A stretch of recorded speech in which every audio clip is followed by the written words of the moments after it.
Hey, so my name's Quiggers. I've been DJing for about 12 years. I've got tinnitus. I've had it for about 3 years and I really shouldn't.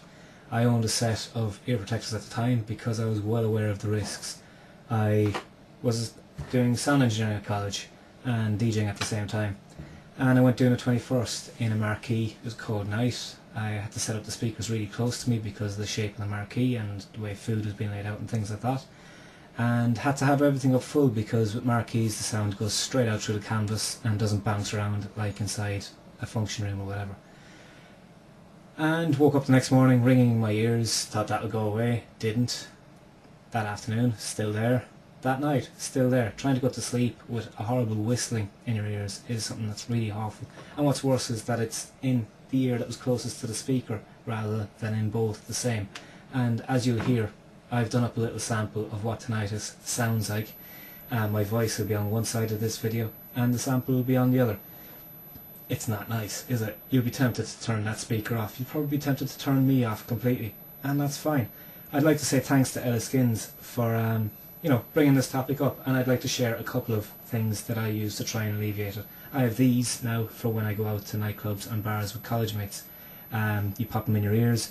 A bit of plastic sticks out because it's got an acoustic labyrinth. People will ask you, what are those? What are they? Funny earrings? What on earth are they? They don't even glow in the dark, man. What are you doing? And generally I'll just kind of these are ear condoms. They're here to protect my ears. When I'm gigging, I'll use these. They're made by a company called Varter. They come in a nice little handy holder thing. Top screws off. And it's a little one-size-fits-all thing for your ear. And red plugs take off 32 dB and green plugs take off 29. And they're fairly even, and you can wear them and you can pop your DJ headphones on over them and you'll be able to hear all the frequencies without deafening yourself. You won't have to turn up your DJ headphones so that's killing you either. As regards DJ headphones, use closed back headphones. Shure, Sennheiser, all the big brands, Sony, all them make closed back headphones. Over ear is what you want as well, that clamp on over your head, go the whole way around your ear. And they block out the external noise, so you only have to turn up your headphone mix as loud as you need it, not trying to dampen out a PA system. Also, if you're setting up after a band or while the band are playing, buy a set of these. You get them in any hardware store. They're only a couple of quid. I think these were a tenner. You pop them on and you're completely isolated, and you can walk past their PA system as they're rattling out their top 10 hits or whatever it is, and you won't get the head taken off you. Look after your ears. Let other people know about it as well. If you're working in a bar, don't deafen the bar staff. Don't point your speakers towards the bar. Point them towards the dance floor and towards the audience. People who are working behind the bar won't have earphones or earplugs to protect their ears. They're only going to be on minimum wage. Unlike us, generally when we're gigging, we're charging a bit of a premium for the equipment and all the rest of it. But we're also kind of going, hey, we're damaging our ears with all these loud volumes, so we're charging a bit for that. And don't deafen your audience. You want them to come back to you again.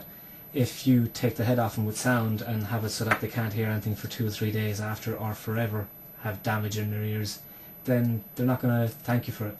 And you want them to come back. That's half the point. You want to see people dancing, enjoying your music, and you want to see regular faces, because it means you're doing something right.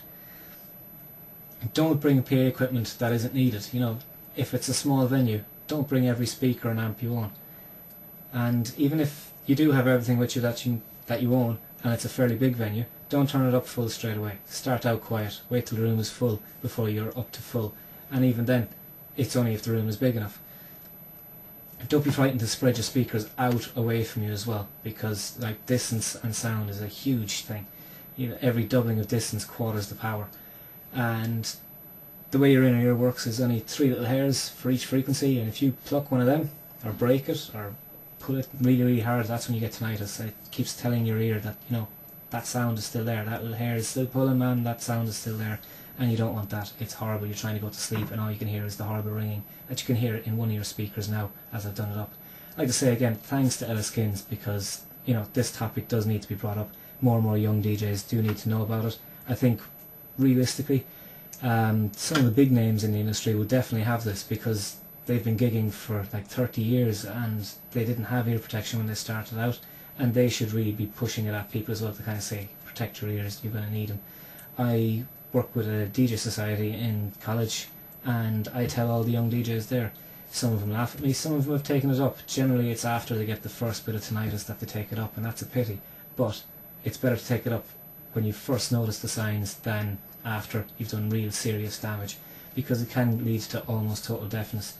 If you were working for a company and they put you in a room with a noisy machine and it gave you tinnitus, you would be allowed by law to sue them and probably get paid quite handsomely for it. But I don't think it would be worth it, because no one would like to be listening to that whistling noise and worse all the time. In the meantime, take care. Thanks again to Ella Skins, and look after your ears.